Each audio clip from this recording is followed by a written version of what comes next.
This is KSGVradio.com, the voice of the valley.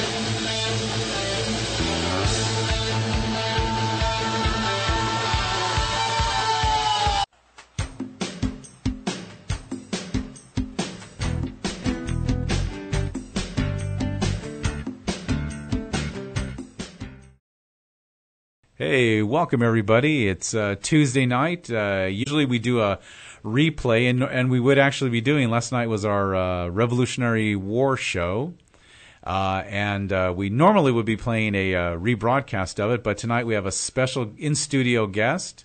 It is my big brother, Art Alva, and he has a knowledge of the Civil War that most people do not have, and he can tie it into what's going on today in America. If you notice, my brother is wearing the blue cap. I'm wearing the butternut brown cap, which is any good heretic would have to be a Southern sympathizer. So I'm going to be the Southern sympathizer tonight, and this is the cavalry with the crossed swords. My brother, normally on his caps, he'll either have the castle, which is what's the castle?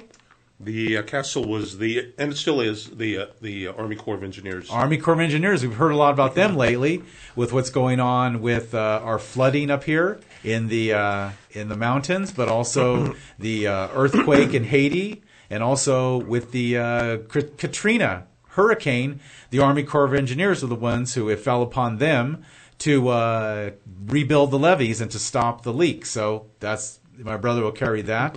But also, your other forte is artillery. Am I correct? You love the artillery of the military. Oh, yeah. That's what I've always liked. The artillery was always an exciting part of the Civil War. And there were so many firsts during the Civil War where artillery went from an inaccurate, basically you were lucky if you hit anything, to during the Civil War it was perfected to an extremely deadly weapon. Beautiful. I mean, and so we're going to cover all the bases tonight. We're going to talk about not only the root causes of the Civil War, some of the great battles. We just found out today, Addie brought up for us today, how many Civil War battles were there? Like over 200. Over 200 battles over the 5 years of 1860 to 1865. We have a list here of all the battles. My brother has his favorite battles. I have my favorite battles. Some of the best battles we have between my brother and myself. But we're fortunate enough when we were younger to be able to go to several really excellent reenactments, Civil War reenactments. So we're lucky to be able to enjoy that together as brothers, and several guys in this room actually went with us too. So it was pretty darn cool. So we're going to try and achieve tonight. Here's my brother's saber. There's an artillery sword. These are some of the pistols. We're going to actually go through in depth later and show you how the pistols were loaded, the sabers, what they look like, the artillery sword based on the Roman gladius. My brother was nice enough to bring in some of his hats. We'll just get going with the show right now, and let's start in the beginning. I'm going to first show you the hats we're wearing. My brother Art, go ahead and describe your hat and the things that make it really neat, the style of it too. Well, this is a hat that's called the Hardy. Okay, the Hardy hat. I'd almost forgotten that. And I bought this at a Civil War reenactment a few years ago that me and George and my dad and our nephews had gone to. And this was actually a hat that was like the mid-Western regiments, like the regiments from Ohio and Michigan, Illinois,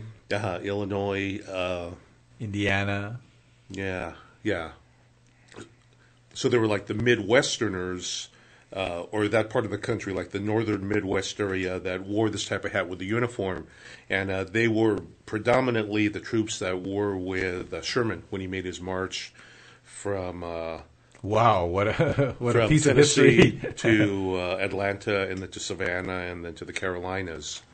If you look at the castle on the front of my brother's hat, as we said earlier, that is the Army Corps of Engineers, the same guys that are helping dig out the hillsides right now. Mm-hmm. So that castle, my brother, of course, being an engineer, he sort of leans to that. So, and it is actually a copy of the school in Virginia called the Citadel. Wow.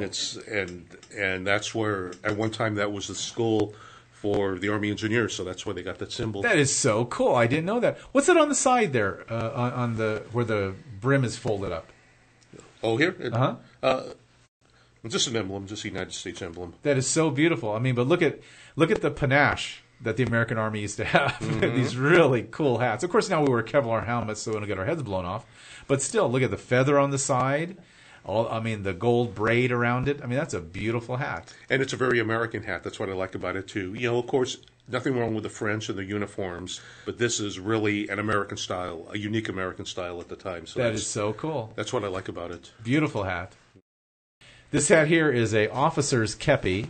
I believe it's a colonel or a major. Yeah, with the braiding on it. That's how all they the stripes tell. mean something, Yeah. but I forget what they mean. Yeah. And so this is my brother's other hat, which is nice. But this hat right here, covering up the guns, is Adam's hat that he picked up. And, of course, it has A for Adam, the age of 18 when he got it. Artie has 40. He was his age at the time. That's right. You guys bought it for me for my 40th birthday. You're as right. A present. Exactly. That's right.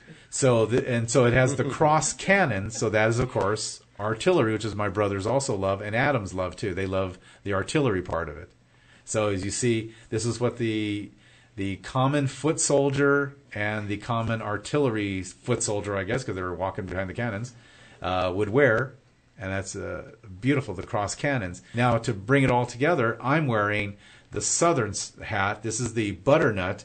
And the reason it's called butternut is because originally it was blue, like my brother's hat, the Union blue, like Addie's hat. But when they dyed it gray, anybody who knows art out there, you put blue and gray together, it doesn't come out gray, it comes out brown. Mm-hmm. And this is what happened when they dyed blue uniforms or blue hats gray. Very good. It turned out brown.